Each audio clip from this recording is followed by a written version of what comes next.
नमस्कार दोस्तों, स्वागत है आपका एक बार फिर से हमारे यूट्यूब चैनल क्रैक एमपीपीएससी में।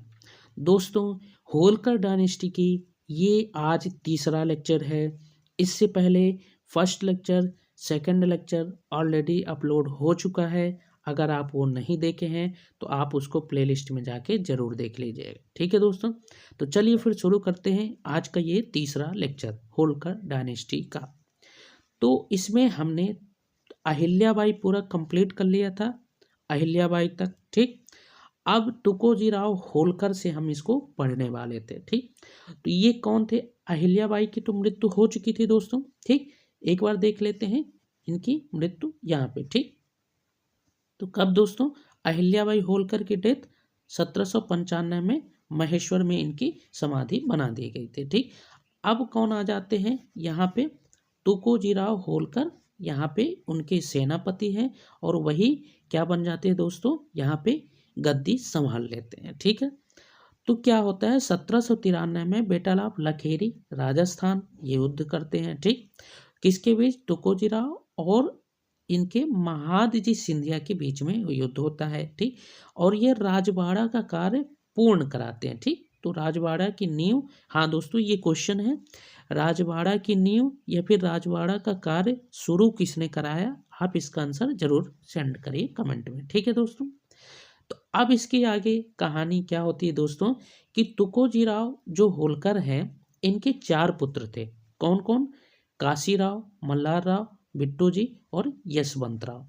ठीक है दोस्तों, अब क्या होता है काशीराव यहाँ पे हैंडीकैप्ड थे, विकलांग थे। तो इनको कहीं ना कहीं से क्या था, उसको डर था। तो ये दौलत राव सिंधिया के पास जाते हैं। ठीक, किस टाइप का डर था ये यहाँ पे मेंशन है, देख लेते हैं।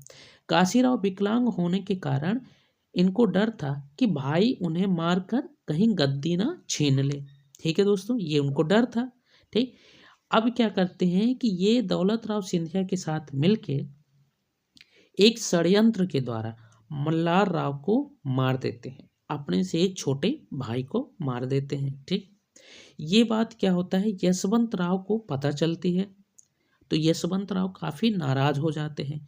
तो वो फिर क्या करते हैं, इसी गुस्से में काशी राव को ही मार देते हैं और खुद राजा बन जाते हैं। ठीक है दोस्तों, तो यहाँ पे काशी राव और मल्हार राव दोनों की यहाँ पे मृत्यु हो चुकी है। बचते हैं बिट्टू जी और यशवंत राव, तो गद्दी ही संभाल लिए। ठीक, और यशवंत राव बिट्टू जी को क्या बना लिए? अपना यहाँ पे एक पदभार संभाल मतलब अधिकारी बना दिए। ठीक, अभी आगे देखेंगे क्या बनाया है। ठीक, चलिए यशवंत राव होलकर के बारे में कुछ जानकारी है कि ये सबसे पहला कार्य जो कराते हैं मंदसौर में, यानी भानपुर। भानपुर कहाँ है दोस्तों? मंदसौर में। तो मंदसौर के भानपुर में एक शास्त्रागार बनवाता है। शास्त्रागार मतलब क्या होता है?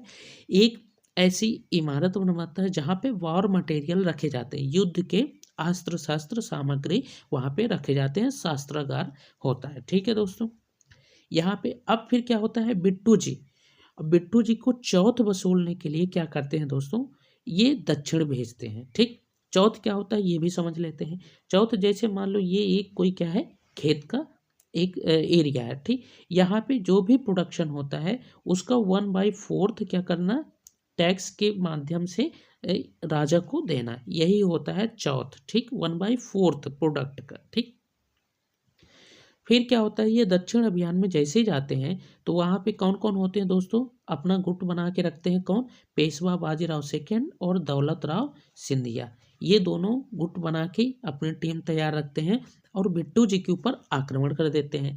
तो बिट्टू जी यहाँ पे अकेले पड़ जाते हैं, तो उनको क्या करते हैं दोस्तों, ये मार देते हैं।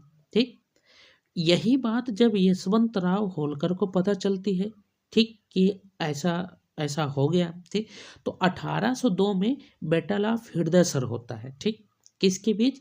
यशवंत राव होलकर के बीच और इन्हीं दोनों लोगों के बीच में युद्ध होता है। और यहाँ पे यशवंत राव यहाँ पे क्या होता है दोस्तों, जीत जाते हैं। यशवंत राव क्या इन दोनों को हरा देते हैं। ठीक, तो यशवंत राव जैसे ही यहाँ पे दोस्तों जीत जाते हैं तो शाह आलम सेकेंड ने क्या करते हैं, यशवंत राव को एक टाइटल देते हैं, उपाधि देते हैं। क्या? महाराजाधिराज राज राजेश्वर आलीजा बहादुर की, ये उपाधि इनको मिलती है। किसके द्वारा? शाह आलम सेकंड के द्वारा। ठीक है दोस्तों, तो ये क्वेश्चन में पूछा जाएगा, आप इसको ध्यान रखिएगा। महाराजाधिराज राज राजेश्वर आलिजा बहादुर की उपाधि किसको मिली? यशवंतराव होलकर को। ठीक, और किसके द्वारा? शाह आलम सेकंड के द्वारा। अब पेशवा बाजीराव सेकंड क्या होता है, जाकर अंग्रेजों से मिलकर एक ट्रीटी कर लेते हैं। क्या? ट्रीटी ऑफ बशीन। ध्यान रखना है, ट्रीटी ऑफ बशीन किसके किसके बीच होता है?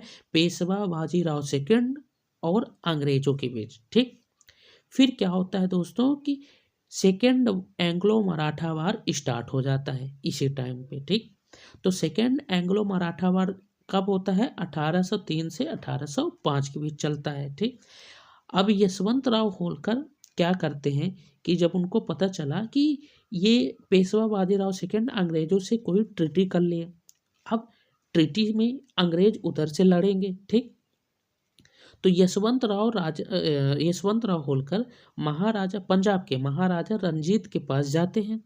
ठीक, लेकिन मदद के लिए, लेकिन वो क्या करते हैं? मना कर देते हैं। ठीक, अब जब मना कर देते हैं तो ये फिर यशवंतराव होलकर खुद ही युद्ध के लिए तैयार होते हैं, क्योंकि हार तो मानने वाले नहीं थे।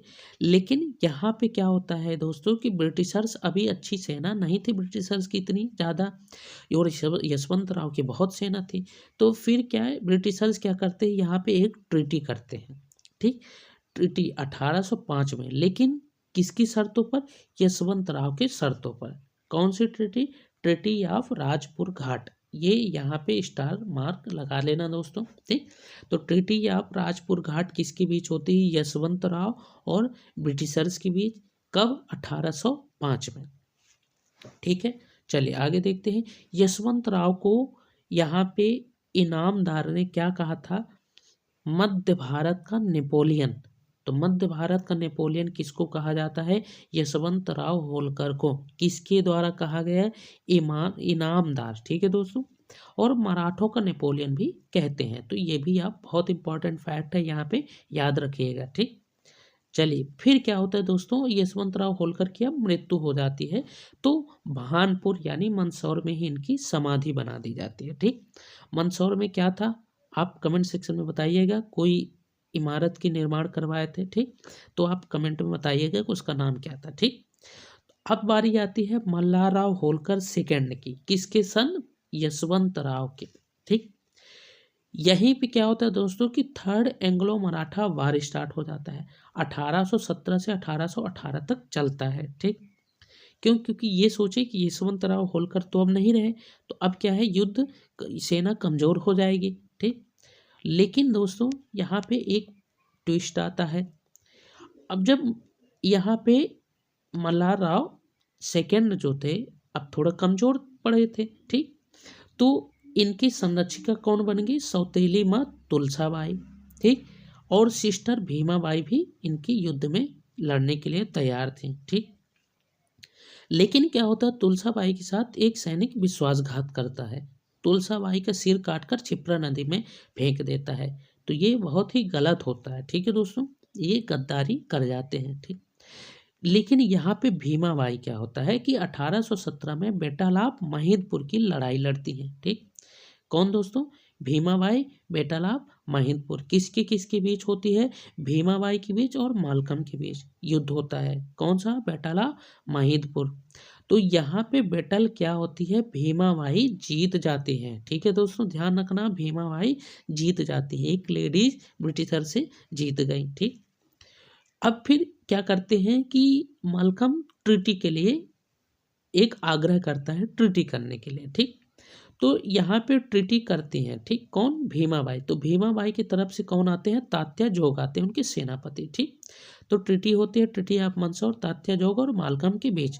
और इसी बीच में कैपिटल शिफ्ट कर लेते हैं महेश्वर से इंदौर। ठीक, एक सिक्योरिटी पर्पस के लिए। ठीक, तो चलिए ट्रीटी ऑफ मंदसौर तक कहानी हो गई। अब फिर क्या होता है दोस्तों कि मार्तंड राव आते हैं। ठीक, उनके आगे के जो उत्तराधिकारी हैं मार्तंड राव आते हैं। तो ये राजा बने, लेकिन लोगों ने एक्सेप्ट नहीं किए, तो खुद ही गद्दी छोड़ दिए। तो अब हरि राव आते हैं, तो हरि राव के बारे में, खांडे राव के बारे में कुछ ज़्यादा जानकारी नहीं मिलती है। ठीक, फिर क्या आता है, तुकोजीराव होलकर सेकेंड आते हैं। ठीक, तो तुकोजीराव होलकर सेकेंड आते हैं। कब से कब तक रहते हैं ये, 1844 से 1886 तक। कुछ अच्छे निर्माण कार्य भी कराते हैं जो काफ़ी इम्पोर्टेंट है। ठीक, महाराजा तुकोजीराव होलकर हॉस्पिटल बनवाते हैं। ठीक, शिव विलास महल बनवाते हैं। और एक बहुत ही इम्पॉर्टेंट यहाँ पे फैक्ट है दोस्तों कि लाल बाग पैलेस बनवाते हैं। तो लाल बाग पैलेस कहाँ पे है, खान नदी के किनारे। डिजाइन फ्रॉम बकिंगम पैलेस से ये क्या होता है दोस्तों, इम्प्रेस रहता है। ठीक, भारत का सबसे ज़्यादा स्टाइलिश पैलेस होता है। ठीक है दोस्तों, तो लाल बाग पैलेस को एक बार फिर से देख लीजिए कि लाल बाग पैलेस किस नदी के किनारे है, कान नदी के किनारे। डिजाइन फ्रॉम बकिंगम पैलेस की तर्ज पर, भारत का सबसे ज़्यादा स्टाइलिश पैलेस इसको बोलते हैं। ठीक है दोस्तों, फिर क्या होता है कि 1857 में रिवोल्ट चालू हो जाता है। तो रिवोल्ट में क्या करते हैं कि ये महाराजा तुकोजीराव होलकर ये क्या करते हैं, अंग्रेजों को साथ दे देते हैं। ठीक, तो 1864 में एक एग्रीमेंट होता है ब्रिटिशर्स और होलकर के बीच, किसके लिए, ये रेलवे ट्रैक बिछाने के लिए। ठीक, तो 1817 में एक कंपनी बनती है इंडियन पेनिनसुलर रेलवे। ठीक, और ये पहला रेलवे ट्रैक बिछाते हैं इंदौर से खंडवा। इसको हम क्या बोलते हैं, होलकर रेलवे स्टेट। ठीक, 1878 में पोस्ट एंड टेलीग्राफ एग्रीमेंट होता है। ठीक, अब आगे क्या होता है दोस्तों, यहाँ पे 1885 में तुकोजीराव होलकर सेकंड पहला डाक टिकट जारी करते हैं।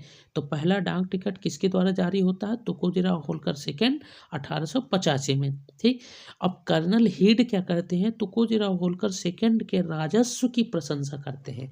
तो जैसी राजस्व व्यवस्था थी उसकी प्रशंसा कौन करते हैं, कर्नल हीड करते हैं। ठीक है दोस्तों, अब बारी आती है शिवाजीराव होलकर की। तो ये सबसे अच्छा काम क्या करते हैं दोस्तों, created tax free market in Indore. तो 1/4 यहाँ पे टैक्स चालू था, तो इसी टैक्स को ये बंद कराते हैं। तो ये क्वेश्चन पूछा जाता है कि पहली बार किस होलकर शासक ने टैक्स फ्री मार्केट इस्टेब्लिश किया था, तो किसने, शिवाजीराव होलकर ने। ठीक है दोस्तों, तो अब आगे आती है कहानी तुकोजीराव होलकर थर्ड की। ठीक, सेकंड तक हमने पढ़ लिए। तो अब इसकी आगे की कहानी हम नेक्स्ट वीडियो में कवर करेंगे क्योंकि वीडियो ज़्यादा लंबा ना हो। ठीक है दोस्तों, इससे पहले पहला लेक्चर सेकंड लेक्चर अपलोड हो चुका है, प्लेलिस्ट में आप उसको भी देख लीजिएगा। और इसके साथ साथ गोंड डायनेस्टी, बुंदेला डायनेस्टी हमने पूरी तरह से कवर कर लिया है, आप उसको भी देख लीजिएगा। और प्रीलिम्स की भी यूनिट हम चालू करे हैं, उनको भी देखिएगा।